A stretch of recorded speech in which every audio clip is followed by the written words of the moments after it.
Ya, beberapa kesimpulan yang kemudian juga akhirnya mengerucut ke mengapa kemudian kemacetan parah ini terjadi adalah karena memang tidak terprediksi sebelumnya.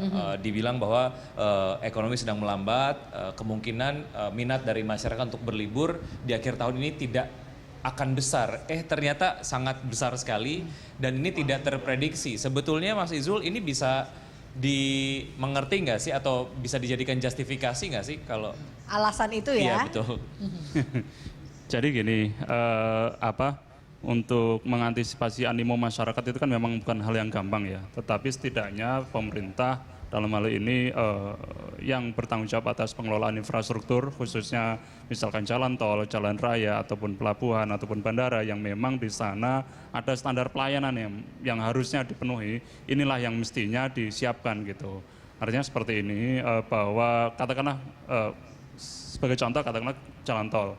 Jalan tol tersebut mempunyai standar pelayanan, salah satunya di dalamnya disebutkan bahwa kecepatan rata-rata minimal di sana harus 1,8 kali dari jalan non-tol gitu loh. Karena apa? Karena jalan tol kan bayar ya, artinya masyarakat berhak mendapatkan pelayanan lebih daripada jalan raya yang gratis gitu. Yeah. Nah, di sana apakah selama ini persyaratan minimal tersebut sudah tercapai apa belum? Inilah yang harusnya diukur secara lebih baik gitu. Dan kalau memang tidak mencapai SPM yang dipersyaratkan, ya masyarakat bisa melakukan sesuatu sesuai dengan koridor hukum yang ada gitu. Mestinya seperti itu. Oke, Mas Izul, tapi kalau dari MTI sendiri melihat kayak kemarin ya kejadian yang hari Rabu kita tahu itu macet yang begitu parah.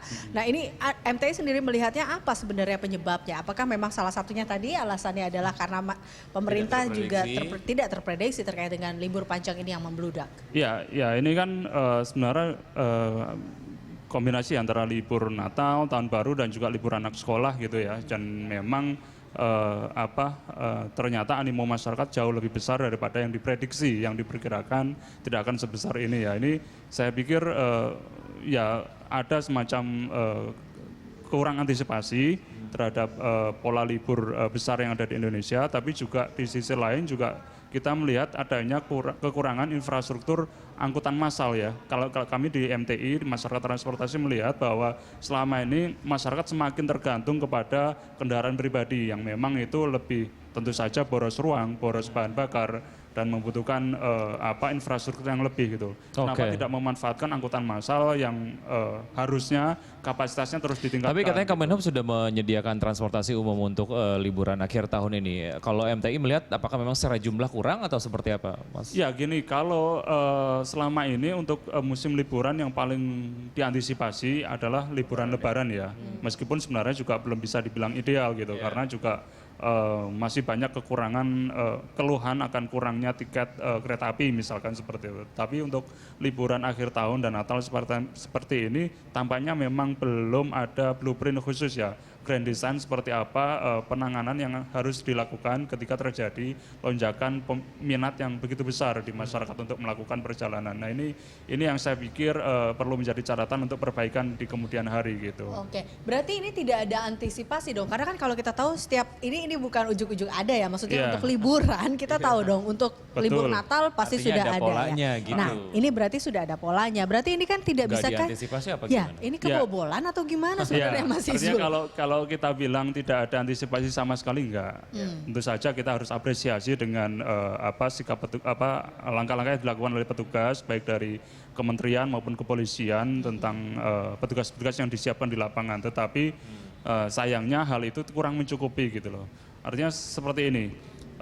Salah satu yang paling mencolok lah katakanlah jalan tol yang macetnya luar biasa ya pada saat Rabu malam hingga Kamis dini hari saat itu. Padahal kan mestinya saat ini kan teknologi sudah cukup maju ya. Mestinya operator jalan tol itu bisa bekerja sama dengan provider teknologi, katakanlah semacam Google Maps atau Waze gitu, yang bisa menyediakan data yang memprediksi tingkat kemacetan di suatu kawasan. Nah itu mestinya ditransfer menjadi informasi yang lebih informatif kepada masyarakat. Karena apa? Masyarakat kan tidak semuanya mengakses aplikasi tersebut ya melalui smartphone gitu. Banyak juga driver di jalanan yang mungkin belum melek terhadap teknologi mutakhir gitu. Nah ini mestinya bisa ditransformasi menjadi data yang lebih gampang secara visual gitu. Katakanlah misalkan prediksi kecepatan atau prediksi waktu tempuh dari titik A ke titik B.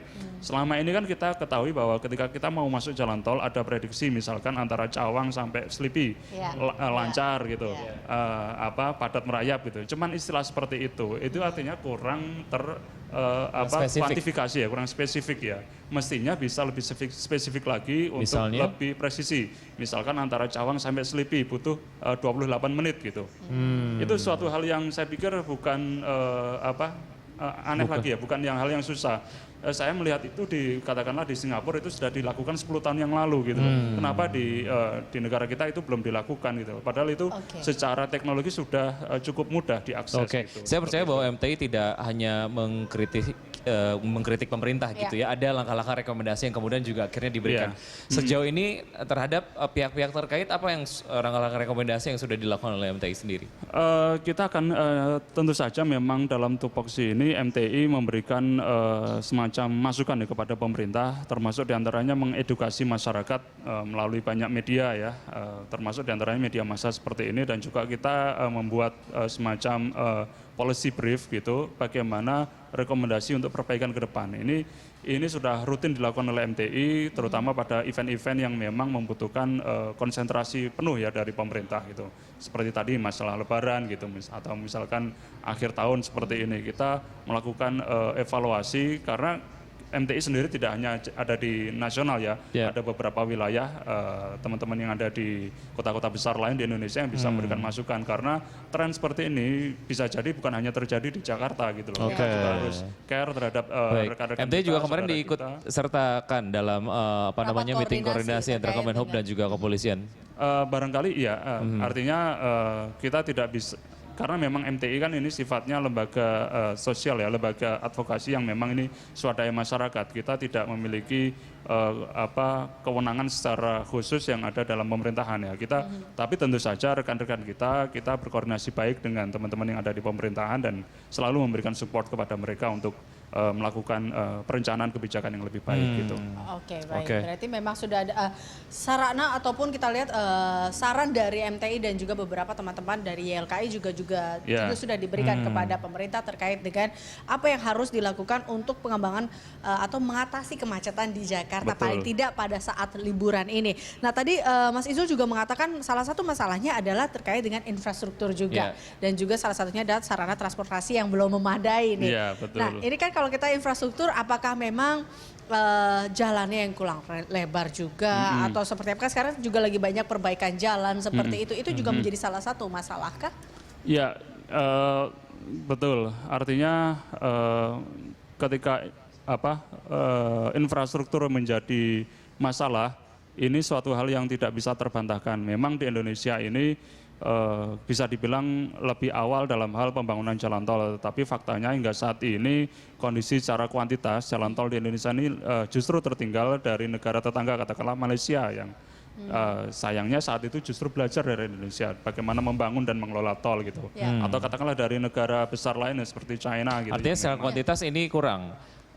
Bisa dibilang seperti itu, tetapi kita tidak bisa memaksakan membangun jalan tol hanya di kawasan Jawa saja ya. Infrastruktur harus ada pemerataan untuk kawasan lain yang ada di negeri ini gitu, sehingga pembangunan bisa lebih menyeluruh gitu, bisa lebih merata. Mas Izul, ada yang bilang disinsentif perlu dilakukan agar memang masyarakat tidak banyak menggunakan mobil pribadi lagi gitu ya. Artinya tidak perlu ditambah lagi jumlah tol dan lain sebagainya. Kalau kondisinya seperti itu cocok atau tidak diterapkan di Indonesia? Saya pikir sudah saatnya untuk diterapkan ya. Artinya termasuk diantaranya masalah harga bahan bakar gitu.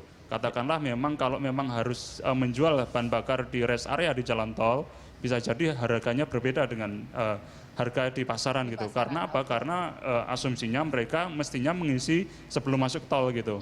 Ketika masuk tol dan kemudian justru menjadikan itu hambatan tersendiri bagi pengguna jalan yang lain. Karena salah satu fakta yang kita temukan kemarin di situ di jalan tol Jakarta Cikampek itu salah satunya adalah ekor antrian ketika masuk ke rest area gitu.